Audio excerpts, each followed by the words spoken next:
It seems the bigger the club, the bigger the debt, with Manchester United and Liverpool both owned by Americans in deep financial trouble. But with current television deals, they receive more money than smaller teams in the league. Wigan Athletic have understood what they need to do to get back in the black. We know that the money coming in doesn't cover the wages of, everything that's going out.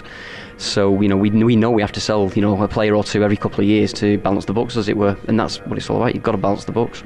You can't get yourself into a situation where, like Portsmouth, virtually 90% of their income is going on wages. You can't do it. And they've proved the fact. You've got Chester City going for £26,000. I mean, that is just ridiculous. Something like that shouldn't happen. You got Portsmouth on 60 million debt and they're still playing the football. Sky and ESPN have major roles to play when fixtures are being decided. The next TV contract in the summer is estimated to amount to over £3 billion. Fans are sometimes made to rearrange their social calendar and even miss out on games to cater to Sky and ESPN's sports needs. Some fans have bitten off more than they can chew. They don't think of the poor long-suffering supporter who may want to follow his team all over the country.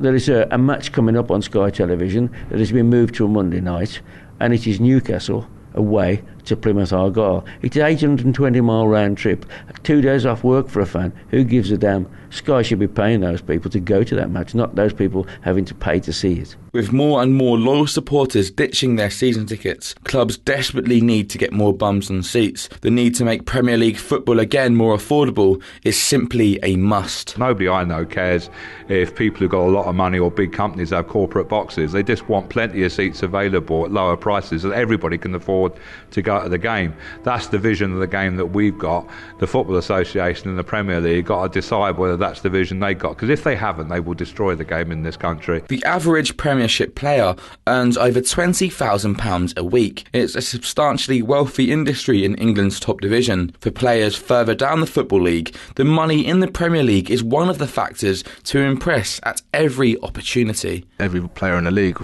hopes to get that big move, because they know you get a move even for 2 seasons, it could set you up for life. And obviously everyone wants to play in the Premiership to play against the best players, but they also know if you get there, you're going to have a nice life after, and that's just one of many reasons to get into the Premiership. With recent changes to income tax, footballers' wage packets are sliced in half once taxes have been paid. Fans are looking to take the brunt of the changes, with clubs looking to burn a deeper hole in their pockets. For Sean Bones, life as a fan has seen plenty of change. The price of a football ticket always was equivalent to the price of a packet of cigarettes. And if you look at the price of a packet of cigarettes now in comparison to the price of football, you can see what's gone wrong. And, football in society, a dad takes his sons to games. I mean, I was taken to games, and it's part of a social aspect of football, and it brings families together. It creates a special bond. And at the moment, the prices for a lot of these teams now are so high that what happened in the past isn't allowed to happen now.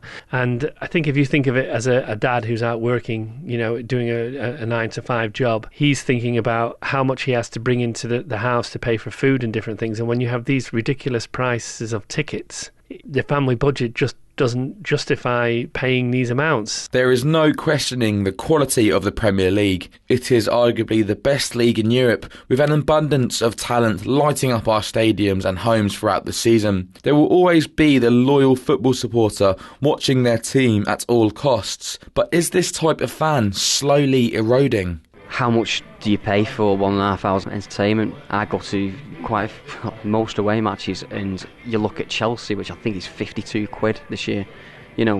Where would you spend £52 on an hour and a half's entertainment? You come to Wigan Athletic, a season ticket works out at £13 a ticket. If you want to come watch Chelsea against Wigan at our ground, it's £25. It depends on how much people will pay, and again, it comes down to the business aspect. People are that daft, they will pay £52 to watch Chelsea play. Wigan Athletic needs to give the deals out there to get people into the ground, because we are still a very, very young club.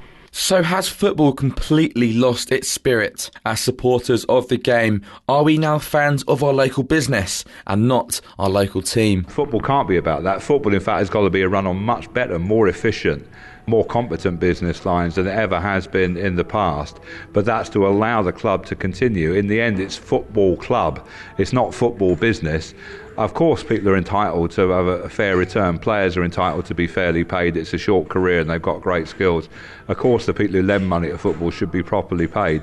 But in the end, football should be put on for its biggest single constituency, which is the fans who watch the game every week.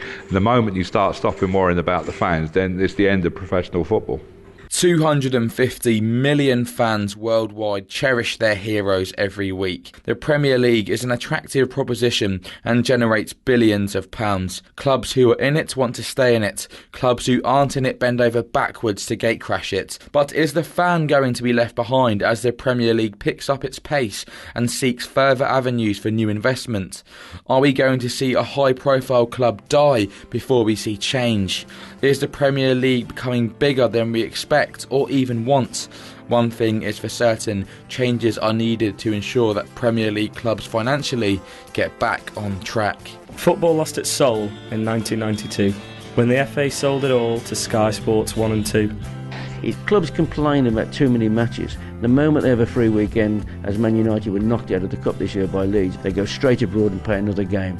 It's ridiculous. It's just pulling wool over the fans' eyes. Its dignity to Murdoch, its proud history in shatters, now only in the top flight will you hear that it matters. It's only heading to implosion, isn't it? Something has to be done about the spending. Redistribution of the money's got to be right. The wage structures of every club have got to be looked at. And, you know, the FA have got to pull the finger out and actually do something about it before they have to do something about it. The rich clubs get richer. The Man United's now a brand. Their season's deemed a failure without a Wembley appearance to hand. We should have sane ticket prices that everybody can afford and a competitive league. Because if you can't do that with 3.2 billion to share between the clubs from broadcasting money, then we're doing something drastically wrong. You can have your TV appearances, you can have your new third shirt, but I'll be watching football and you'll be watching dirt. Violence in dark hills and a pale thin girl behind the checkout. If you're looking for a cheap sword, 7 bolts and 6